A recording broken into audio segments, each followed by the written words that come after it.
Sunday na naman ngayon, kaya ibig sabihin yan, it's experiment time! Bago tayo mag-add! Tama. Bago tayo magsimula, welcome back natin ating certified eye believer na si Ate Janine Oh! Gutierrez! Hello. Ay, naku! Sobrang saya ko na nandito ako ulit dahil sa sobrang happy ko, dinalhan ko kayo ng merienda. Uy, wow! Sana ba? Wow, thank you. Araw-araw ka nandito.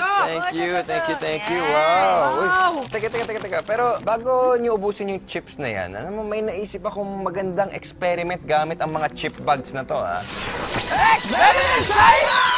Dahil may kinalaman sa oven and radiation, kailangan natin magsuot ng ating safety gear. Oy, Kuya Chris, delikado yan.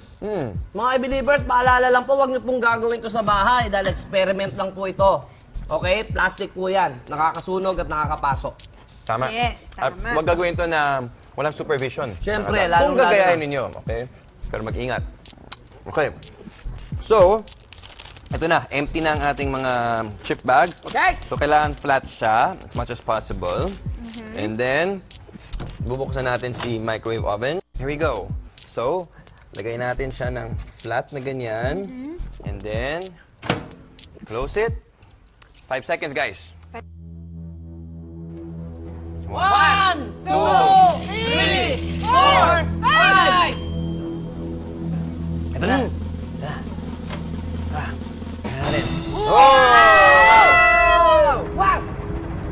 Nag-shrink siya! Nag-shrink ka! Tingnan nyo. Grabe! Oo, ganun pa rin Di ba? Proportion pa rin siya. Yung text niya, nababasa mo, yung mga design na yan. I believe! Paano nga ba nagwo-work ang microwave oven? Ito ay nagbibigay ng direct heat energy sa molecules ng pagkain na pinaiinit sa loob nito. At ang heat energy na yan ay mula sa low-level radiation. Ang radiation ay ang emission ng energy through electromagnetic waves. Ang bag ng chips ay gawa sa aluminum na nakaipit sa layers ng plastic.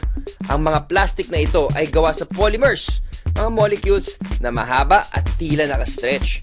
Nang ma-expose ito sa heat energy mula sa microwave, nagsiksikan at nagdikit-dikit ang mga polymer molecules.